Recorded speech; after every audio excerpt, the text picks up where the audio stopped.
Mobil listrik merupakan mobil yang digerakkan dengan motor listrik. Energi listrik dari dalam mobil ini disimpan di dalam baterai. Perbedaan mobil listrik dengan mobil bensin. Mobil listrik menggunakan baterai sebagai sumber daya utama, sedangkan mobil bensin bergerak menggunakan sumber energi berupa bensin. Kelebihan dan kekurangan mobil listrik. Kelebihan, ramah lingkungan, senyap. Di Indonesia ini mobil listrik bebas dari ganjil genap, pajak yang murah, dan tenaga torsi yang kuat. Sedangkan kekurangannya, harganya yang masih mahal, tempat pengisian baterai yang masih sedikit, harga baterai yang mahal, dan waktu pengecasan yang lama. Cara kerja mobil listrik. Ketika kita menyalakan mobil listrik, tenaga dari baterai akan langsung disalurkan ke kontrol modul. Kontrol modul akan mengatur aliran daya listrik dari baterai ke inverter. Lalu arus yang sudah sampai ke inverter selanjutnya akan dirubah dari DC ke AC agar dapat disalurkan ke motor traksi. Ketika pengemudi menginjal pada gas dalam motor traksi, arus akan berubah lagi menjadi energi gerak, yaitu putaran mesin supaya dapat memutar roda mobil. Jenis-jenis mobil listrik. Yang pertama, battery electric vehicle.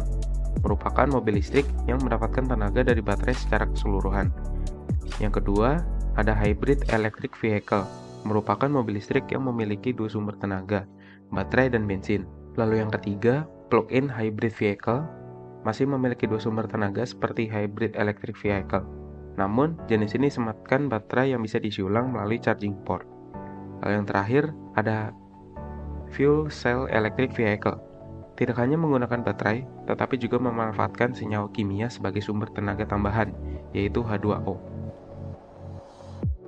Perawatan mobil listrik juga tidaklah sulit, yaitu selalu cek radiator, menggunakan slow charging, melakukan servis secara berkala, tetap dicas walaupun tidak digunakan, dan yang terakhir, yang paling penting dalam merawat mobil listrik adalah memahami dari buku panduan.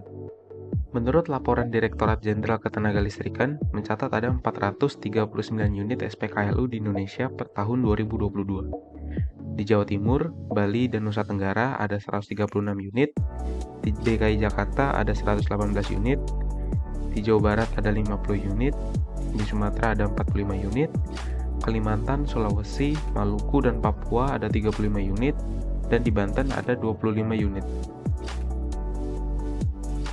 Mobil listrik juga memiliki dampak positif dan negatif.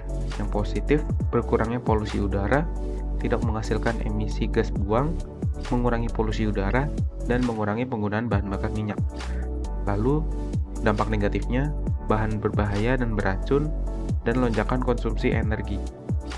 Berdasarkan laporan dari Gabungan Industri Kendaraan Bermotor Indonesia atau GAIKINDO, penjualan mobil listrik di tahun 2019 ada 812 unit. Di tahun 2020 ada 1.324 unit. Di tahun 2021 lebih meningkat, ada 3.193 unit. Lalu di tahun 2022 jumlahnya melesat 383,46% sebanyak 15.437 unit. Namun di Indonesia masih banyak masyarakat yang belum minat memakai mobil listrik. Melansir dari hasil survei Carta Politika, 61% masyarakat Indonesia tidak berminat terhadap kendaraan listrik. Alasan terbesar mereka tidak minat adalah harga dari mobil listrik yang masih mahal. Selain itu, masih tidak yakin dengan mobil listrik, lebih nyaman dengan kendaraan menggunakan BBM.